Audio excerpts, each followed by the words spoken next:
প্রিয় দর্শক, আসসালামু আলাইকুম। সুনানে ইবনে মাজাহ তৃতীয় খণ্ড হাদিস নাম্বার 3583 বাংলা অনুবাদ। আবু হুরায়রা রাদিয়াল্লাহু তাআলা আনহা আবু হুরায়রা রাদিয়াল্লাহু তাআলা আনহু আয়েশা রাদিয়াল্লাহু তাআলা আনহা নবী সাল্লাল্লাহু আলাইহি সাল্লাম নারীদের পরিধেয় বস্ত্রের আঁচল সম্পর্কে বলেন, তা এক বিগত বা গোড়ালির উপরে থাকবে।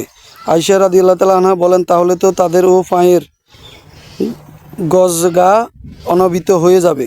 তিনি বলেন, তাইলে এক হাত পরিমাণ নিচের দিকে লম্বা হতে পারে। হাদিসটি তাকিক সহি। হাদিসটি আহমদে 23,948 রয়েছে। প্রিয় দর্শক, আসসালামু আলাইকুম। সুনানে ইবনে মাজাহ তৃতীয় খণ্ড হাদিস নাম্বার 3582 বাংলা অনুবাদ। আবু হুরায়রা রাদিয়াল্লাহু তাআলা আনহু নবী সাল্লাল্লাহু আলাইহি সাল্লাম ও ফাতেমা রাদিয়াল্লাহু তাআলা আনহা অথবা উম্মুল সালামা রাদিয়াল্লাহু তাআলা আনহাকে বলেন, তোমার পরিধেয়ের বস্ত্রের আঁচল এক হাত পরিমাণ লম্বা হতে পারে। এই হাদিসটিও তাকিক সহি। ইমাম ইবনে মাজাহ এককভাবে কোট করেছেন। প্রিয় দর্শক, আসসালামু আলাইকুম। সুনানে ইবনে মাজাহ তৃতীয় খণ্ড হাদিস নাম্বার 3581 বাংলা অনুবাদ।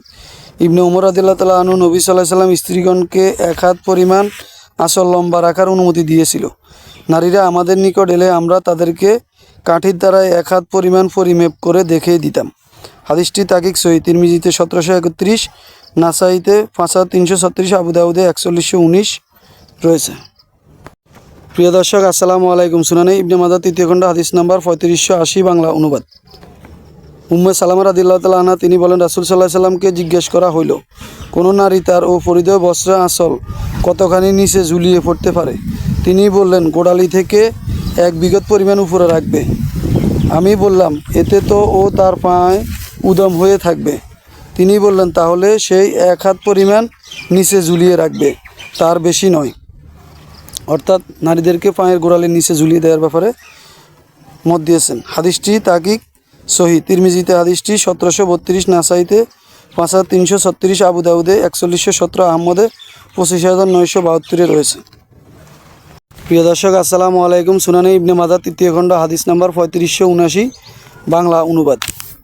সুরওয়াত বিন কায়েস রাদিয়াল্লাহু তাআলা আনহু আব্দুর রহমান ও সুফিয়ান বিন সাঈদ হাদিসটি বর্ণনা করেন। সুরওয়াত বিন কায়েস বলেন, তিনি রাসূল সাল্লাল্লাহু আলাইহি সাল্লাম আমাদের এখানে এসে ও দরদাম করে পায়জামা খরিদ করলেন।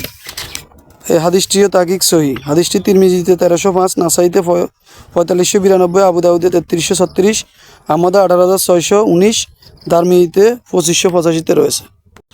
প্রিয় দর্শক, আসসালামু আলাইকুম। সুনানে ইবনে মাজাহ তৃতীয় খণ্ড হাদিস নাম্বার 3578 বাংলা অনুবাদ। কুরাইব বিন ইয়াস রাদিয়াল্লাহু তাআলা আনহু তিনি বলেন, রাসূল সাল্লাল্লাহু আলাইহি সাল্লাম বলেছেন, এর নিকট এসে তার হাতে বায়াত হইলাম। তার ও জামার বুতামগুলো খোলা ছিল।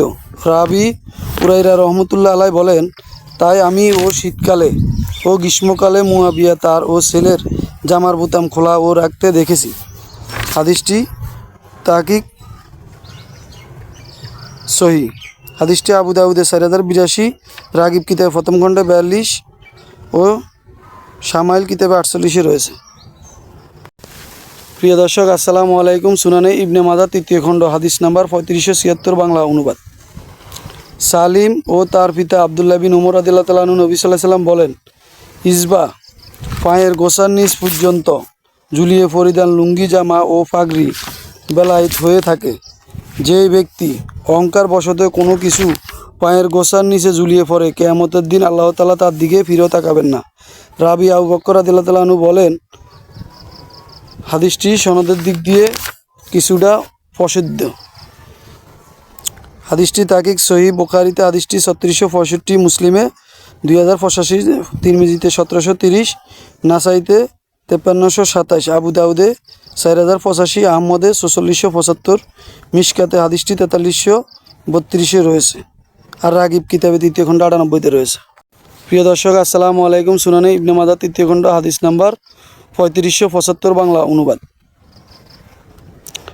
আব্দুল মুমিন বিন খালিদ ও ইবনে বুরাইদা রাদিয়াল্লাহু তাআলা আনহু তার মাতা ইসমু মুবাহাম উম্মুল সালামা রাদিয়াল্লাহু তাআলা আনহা তিনি বলেন, রাসূল সাল্লাল্লাহু আলাইহি সাল্লামের নিকট জামাত চেয়ে অধিক প্রিয় কোনো পোশাক ছিল না। হাদিসটি তাকিক সহি। তিরমিজিতে 1762, আবু দাউদে 4025 ও শামাইল কিতাবে 46, মিশকাতে হাদিসটি 4328 নম্বর রয়েছে। প্রিয় দর্শক আসসালামু আলাইকুম। সুনানে ইবনে মাজা তৃতীয় খণ্ড হাদিস নাম্বার ৩৬৭৪ বাংলা অনুবাদ। মুগিরা বিন শোয়বা রাদিয়াল্লাহু তাআলা আনহু তিনি বলেন, রাসূল সাল্লাল্লাহু আলাইহি সাল্লাম বলেছেন, হে সুফিয়ান বিন সাহল, পরিধেয় বস্ত্রে গোছার নিচে ঝুলিয়ে পড়ো না, কারণ আল্লাহ তাআলা এভাবে পরিধেয় বস্তু ঝুলিয়ে পরিধানকারীকে পছন্দ করেন না। হাদিসটি তাকিক সহি। হাদিসটি আহমদে ১৭,৬৮৫, রাগিব কিতাবে তৃতীয় খণ্ড ৯৮, সহিহ আবি দাউদ কিতাবে ৪৮23 নম্বর রয়েছে।